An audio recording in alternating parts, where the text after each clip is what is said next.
حضرت شیخ العزیز رحمۃ اللہ علیہ نے اپنی کتاب میں ایک واقعہ لکھا ہے کہ ہارون رشید کا ایک بیٹا تھا، شہزادہ تھا، مگر اس کے دل میں اللہ کو پانے کی لو لگ گئی تھی، تو وہ محل کے اندر بھی بہت سادگی کی زندگی گزارتا تھا۔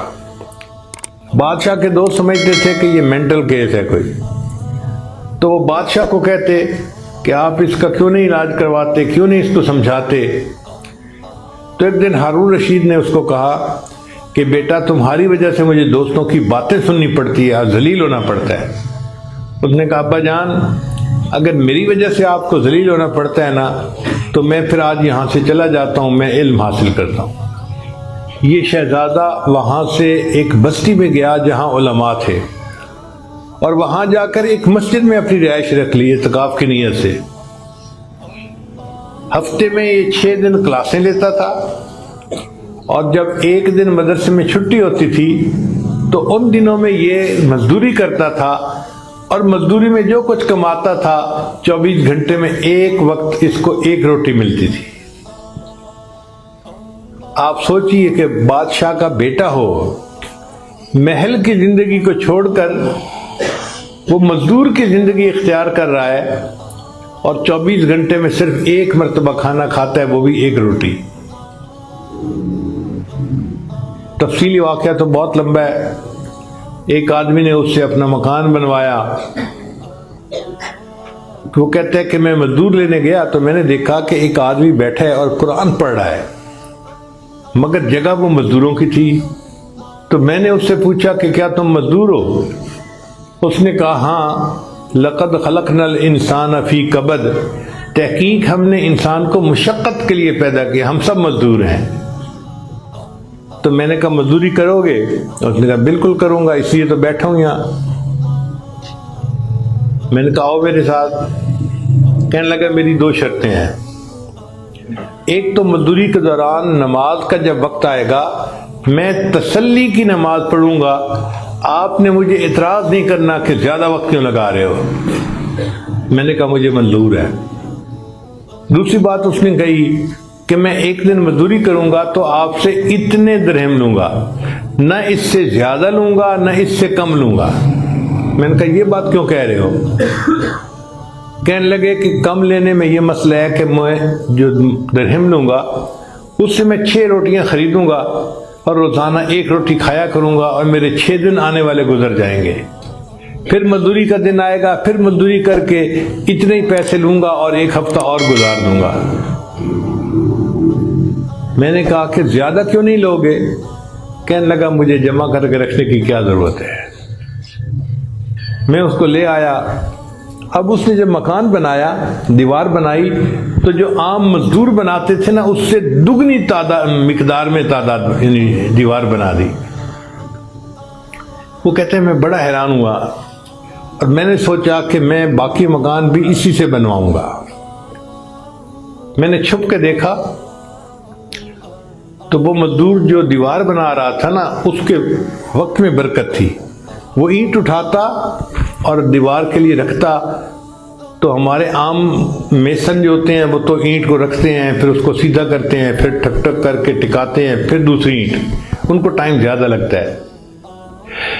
یہ ایسا مزدور تھا کہ یہ اینٹ اٹھا کے رکھتا تھا اور اینٹ بالکل صحیح اپنی جگہ پہ ٹک جاتی تھی، اس لیے تیزی سے کام کرتا جاتا تھا۔ تو میں نے جب یہ برکت دیکھی تو میں نے فیصلہ کیا کہ میں نے پورا مکان اسی سے بنوانا ہے۔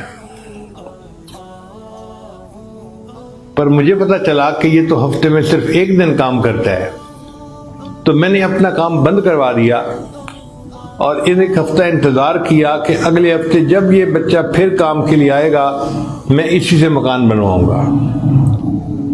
جب کام کا دن آیا تو میں گیا جہاں سے اس نے ملنا تھا، تو ایک اور مزدور ملا۔ اس نے مجھے بتایا جی کہ وہ آج مزدور نہیں آیا۔ میں نے پوچھا وجہ کیا بنی؟ اس نے کہا کہ فلاں مسجد میں وہ رہتا ہے اور اس کو تیز بخار ہے اور وہ کام کرنے کے قابل نہیں ہے۔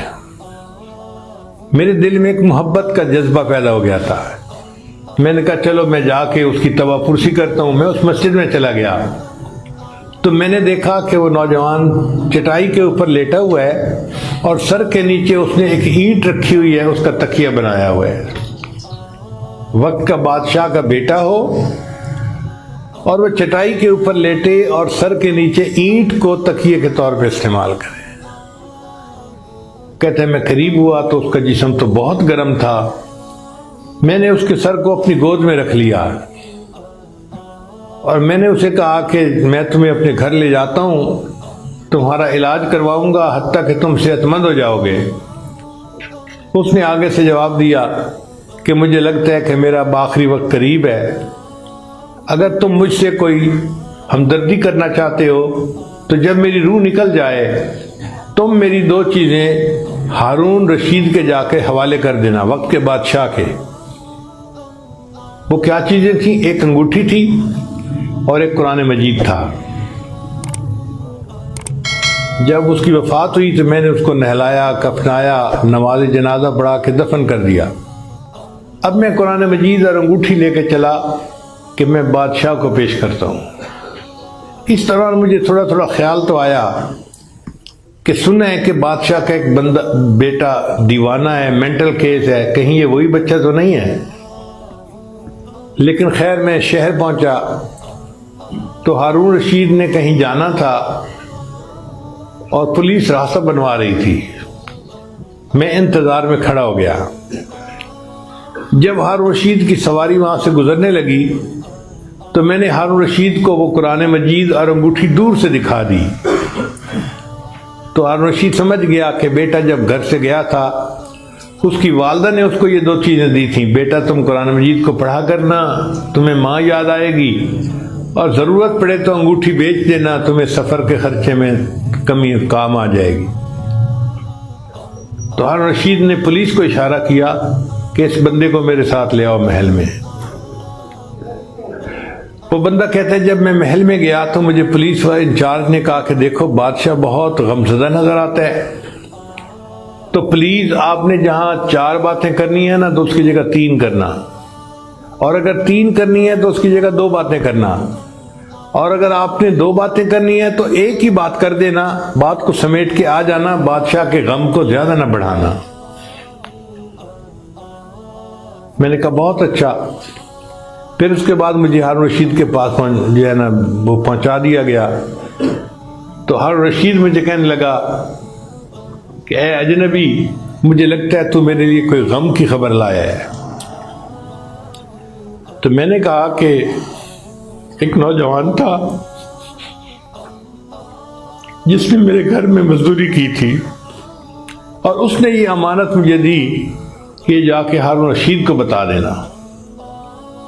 تو ہارون رشید نے کہا اچھا تم نے شہزادے سے اپنے گھر میں مزدوری کروائی؟ میں نے کہا بادشاہ سلامت، مجھے بالکل اندازہ نہیں تھا کہ یہ شہزادہ ہے، میں کیوں اس سے مزدوری کرواتا؟ تو ہارون رشید نے رونا شروع کر دیا اور کہا کہ اے بیٹے، تو اپنے باپ سے زیادہ عقل مند نکلا، میں تو دنیا کے کاموں میں الجھا ہوا ہوں اور تو نے اپنی آخرت کی تیاری کی اور اپنے رب کے پاس پہنچ گیا۔